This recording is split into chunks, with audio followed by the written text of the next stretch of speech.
Je suis Samuel Machefer, dirigeant et cofondateur du réseau de mandataires immobiliers My French Agent. C'est un réseau qui a été créé post-Covid et il est caractérisé par une identité forte. La transformation qui change le plus le métier de mandataire immobilier, c'est sans conteste l'intelligence artificielle. Alors, on peut faire un parallèle avec Internet. Internet avait révolutionné la diffusion d'annonces, la communication avec les clients. On peut penser aux emails, donc c'était totalement novateur. Aujourd'hui, l'IA, c'est la même chose. Alors, l'IA, elle se caractérise différemment. C'est un vrai outil du quotidien pour les mandataires immobiliers dans plein de domaines. Ça peut être par exemple pour un compte-rendu de visite, ça peut être pour la rédaction d'annonces, ça peut être pour les estimations. Parmi tous les facteurs actuels, qu'est-ce qui pèse le plus sur le métier? Alors dans les facteurs actuels, on va penser à l'IA, bien sûr, on vient d'en parler. On va penser au taux d'intérêt, on va penser à la géopolitique. Moi, je pense que c'est pas l'IA qui pèse le plus. L'IA est un vrai outil indispensable, ça fait vraiment partie du quotidien. Mais je dirais pas que ça pèse. Pour moi, ce qui pèse le plus, c'est l'impact des taux d'intérêt. On l'a vu en 2023, une hausse brutale de 1% à peu près à 4,5, 4 selon les banques, a fait chuter drastiquement le marché immobilier avec le nombre de transactions qui a chuté à peu près d'1,2 million unités à peu près 800 000, enfin un peu moins selon les sources. Mais en tout cas, voilà, ça a été un vrai impact. La géopolitique, c'est pareil. On voit bien l'augmentation du coût des travaux. Aujourd'hui, l'énergie est un vrai sujet. Dès qu'on achète un bien, on fait des travaux. Ça joue sur le pouvoir d'achat des clients. Donc je dirais que tout ça, ça pèse réellement sur le marché et sur forcément le chiffre d'affaires et le nombre de ventes que réalisent les mandataires immobiliers. Dans les 3-5 ans, ce qui va vraiment changer le métier de mandataire immobilier, je pense que c'est une évolution notamment de la communication, à la fois pour la rentrée de mandat et pour la diffusion.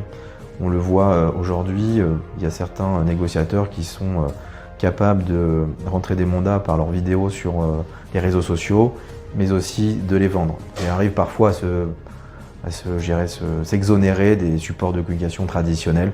Donc on a une vraie évolution là-dessus. Je pense que c'est un vrai changement et il va falloir s'adapter. La législation d'ailleurs a changé beaucoup de choses, sur la prospection notamment. Donc il est vrai qu'on ne peut plus faire comme dans le passé, avec de la prospection par exemple téléphonique ou autre, qui était du sourcing. Aujourd'hui, il faut changer beaucoup sa manière de travailler à ce niveau-là. Alors comment on se prépare chez My French Agent? Eh bien par exemple sur la partie captation de leads, une des choses qu'on a mis en place, c'est que nos mandataires immobiliers ont un mini-site dédié avec lequel on peut travailler leur référencement local sur leur zone afin qu'ils puissent capter des leads et notamment donc des mandats de vente ou des acquéreurs bien sûr. Également, nous travaillons aussi sur le suivi client qui pour moi a toujours été la clé de ce métier. Il est très important d'avoir une très bonne relation avec ses acquéreurs et ses vendeurs. Et puis si on fait un travail de qualité, eh bien on aura la chance très souvent d'être recommandé. Ensuite, la vidéo, j'en parlais, c'est très important. Donc on met en place des formations sur la vidéo afin que chacun de nos négociateurs soit à l'aise et que la vidéo soit vraiment une partie prenante de leur quotidien pour se différencier sur les différents réseaux sociaux, supports de communication, etc. Qu'est-ce que l'IA va changer demain dans l'immobilier? Eh bien, ça a changé déjà le quotidien du conseiller immobilier. Donc, par rapport à ses retours de visite, par exemple, ses comptes rendus, eh bien, il va pouvoir gagner en efficacité. Pour la préparation de ses emails, pareil, c'est un gain de temps. Donc, c'est surtout efficacité, gain de temps. C'est aussi un accès à beaucoup de connaissances.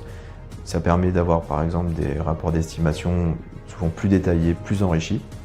Et ça a également un autre impact, c'est-à-dire que le vendeur, l'acquéreur sont souvent plus informés parce qu'eux aussi ont accès à certains outils. Donc je trouve qu'il faut être encore plus compétent, plus formé. Il va falloir être très rigoureux à ce niveau-là pour qu'on apporte toujours quelque chose au client. Et justement, c'est ce qu'on n'enlèvera jamais, c'est l'humain. Je pense que l'humain dans ce métier-là sera toujours présent parce qu'on visitera toujours le bien. Parce que quand on visite une maison, un appartement, il y a un ressenti, il y a un voisinage qu'on ne pourra pas ressentir, voir, visualiser lors d'une simple vidéo par exemple. Donc ça va changer au niveau du conseiller. Donc il faut vraiment que le mandataire immobilier comprenne qu'il doit être encore meilleur parce que ses clients le sont aussi et il faut qu'il leur amène les clés de lecture. Et ça c'est une des choses, je pense, qu'il pourra amener et lui permettra de se différencier. Alors pour conclure, quel état d'esprit adopter? Alors deux choses. La première, je dirais que c'est être encore plus exigeant, rigoureux, se former, être curieux pour être le meilleur. Ça c'est essentiel. Et puis se challenger parce que le métier a été modifié et il faut savoir s'adapter. Je pense notamment à des négociateurs qui parfois sont dans le métier depuis 20 à 30 ans. Et bien maintenant la vidéo, encore une fois, est partie prenante, donc il faut se challenger sur la communication. Il faut souvent accepter d'être filmé. C'est un peu comme les panneaux. Aujourd'hui, il y a souvent la photo du négociateur sur le panneau. Historiquement, on n'aimait pas forcément se mettre en avant. Aujourd'hui, un panneau sans photo, c'est quand même assez rare. Voilà, donc il faut savoir se challenger à ce niveau-là, changer sa méthode de travail. Mais on se rend compte que beaucoup y vont parce qu'ils ont compris l'intérêt et ça devient un petit peu naturel. Mais pour beaucoup, il a fallu se challenger. Et il y aura encore des nouveaux sujets, donc voilà, toujours être en perpétuelle veille et se challenger.